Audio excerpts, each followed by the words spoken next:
Hey boos, welcome back to my channel. Today we're going to be doing a quick wig transformation. One of my clients sent me in this wig for me to do a color change for her, spruce it up and show it some love. So if you're curious to see how I achieve this cute blonde patch look, stay tuned.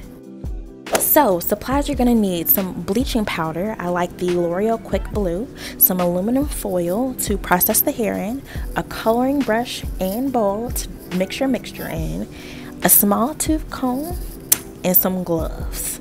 Now y'all, I look like I'm getting ready to do something dangerous with these things, but we finna get stuff cracking.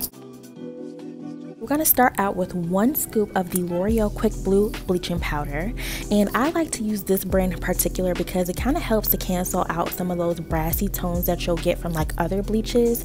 And we're going to mix that with a 40 volume developer, and right here I'm just eyeballing it. There's no specific measurement as to how much you need, you're just going for a certain consistency. So I'm just going to mix that up here, and I quickly start to realize that this is not good enough. Now this consistency that you guys will see is perfect for bleaching knots on a lace, but definitely not for smoothing on some hair to get a nice even bleaching tone. So I actually had to go back in and add more of the 40 volume developer to get a nice creamy smooth consistency that you'll see here.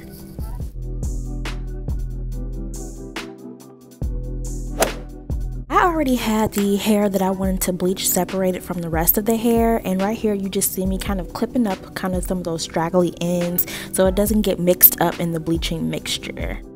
This is tea, y'all. Whenever you're trying to do a nice ombre effect when you're bleaching, coloring, or anything, tease the roots of the hair. Basically all teasing is just taking a small tooth comb and backstroking, going in an up and down motion until the hair becomes ruffled. Basically what this does is when you comb the hair out after the bleach has been removed, you'll see a nice beautiful even transition. It doesn't create that harsh line of demarcation as opposed to you just slapping some bleach on the hair and then expecting it to look nice. So you'll see me painting the hair with the brush with the bleach, and I'm going to take my comb and actually comb that through.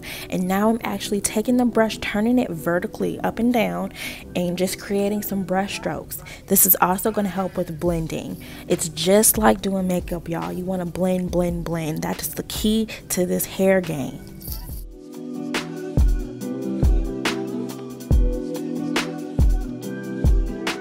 At this point, you're just going to repeat those steps, and you want to make sure you get the front and the back of the hair, so the roots and all. You want to make sure that all of the hair that you are trying to bleach is actually getting love, because if it's not, your bleach job is going to come out terribly. So now you kind of see me. Look at me, y'all. Look at, like, I must be trying to have some kind of burn on my hand because I'm not wearing no glove.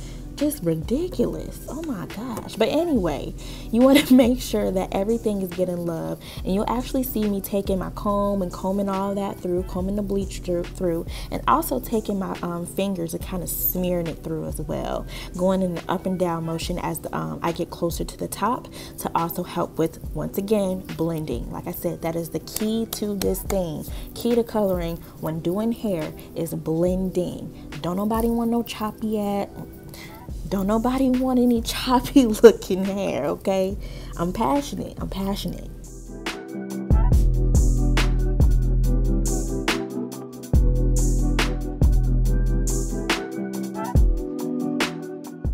I'm so sorry about this lighting, y'all. I'm still trying to get used to this ring light, but as you can kind of see here, I'm also backstroking again with that comb while the bleach is in there to make sure I get in between that hair.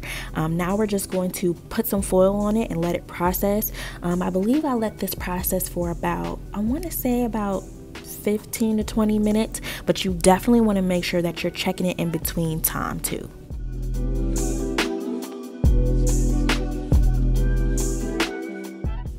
So we just gonna do some further investigation, see if after the time, if I'm satisfied with how it's lifted, and I'm actually not. So I'm gonna comb all that out, kind of see where I need to lift the hair up some more. This whole little patch needs more love, so we're actually gonna be going back in with some more bleach, but you always want to do coloring on dry hair. Never try to process wet hair. That's a no-no. So we're pretty much just going to repeat the exact same steps, and we're just going to speed through this. But yeah, we're just repeating the exact same steps that I did before.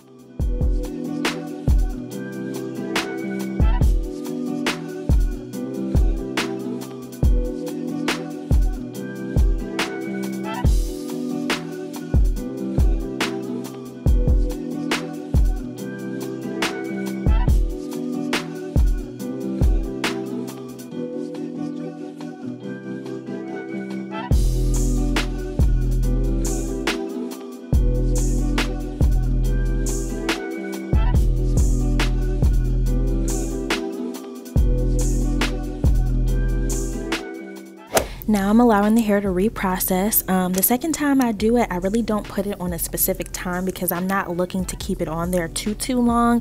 You definitely don't want to damage the hair while you're in the process of bleaching. So just gonna check it periodically, and I finally lifted it to the color of my liking, y'all. And this is what she's looking like. I'm gonna take my fave, the Tresemme Keratin heat protectant spray.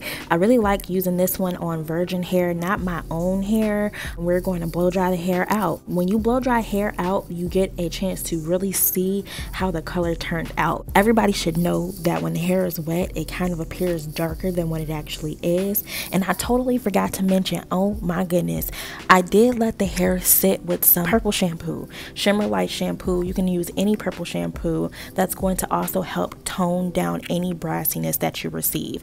I let that sit on there for about 20 minutes, and I proceeded to go ahead and blow dry the hair out.